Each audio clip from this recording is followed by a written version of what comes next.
یہ عبداللہ صاحب ہیں کراچی سے، کہتے ہیں کہ موجودہ حالات میں کہ جس طرح مسلمانوں پر ظلم ہو رہا ہے، ایک مسلمان کو کیا کرنا چاہیے؟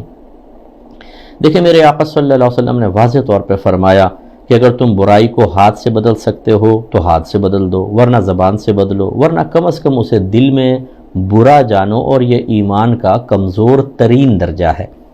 ہاتھ سے بدلنا یہ حکماء کا کام ہے، ریاست کا کام ہوتا ہے۔ زبان سے بدلنا یہ علماء کا ہے، یا جو بھی آپ کا ماتحت ہے آپ اس کو زبان سے پیار سے سمجھا سکتے ہیں۔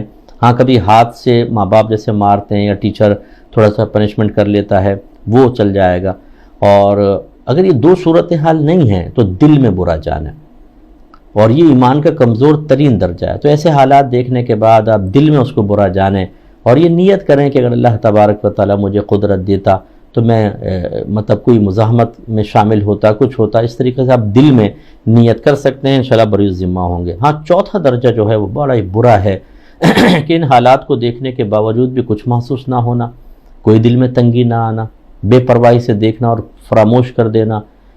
جب آپ دیکھیں دل میں برا جاننا، سرکار فرما رہے ہیں ایمان کا کمزور ترین درجہ ہے، تو یہ کون سے درجے میں ہوں گے؟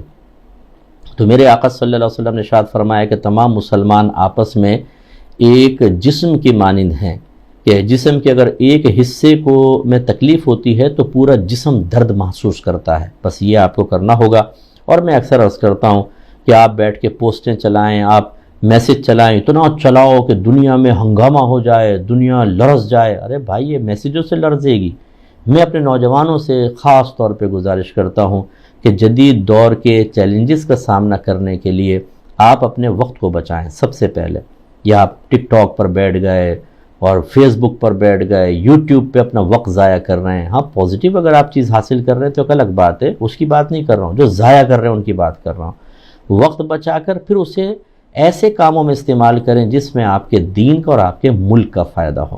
اپنی صلاحیتیں بڑھائیں، اچھی تعلیم حاصل کریں، آئی ٹی کے شعبے میں آئیں، ایسے کورسز کریں کہ آپ اپنے ملک کو فائدہ پہنچا سکیں، جدید ٹیکنالوجی سے استفادہ کر سکیں، اپنے ملک کو اس کے ذریعے فائدہ پہنچا سکیں۔ اس طرح مسلمان مضبوط ہوگا، اس طرح آپ مختلف پلیٹ فارم پر کسی کا مقابلہ کر سکتے ہیں۔ باقی آپ کریں کچھ بھی نہیں اور خالی بیٹھ کے میں ممبروں پہ میں بیان کر لوں، آپ روڈ پہ احتجاج کر لیں اور کوئی برا بھلا کہہ دے اور میسج چلا لیں، اس سے کیا فرق پڑے گا؟ آپ خود سوچئے۔ مطلب سمجھداری کا ہمیں مظاہرہ کرنا چاہیے۔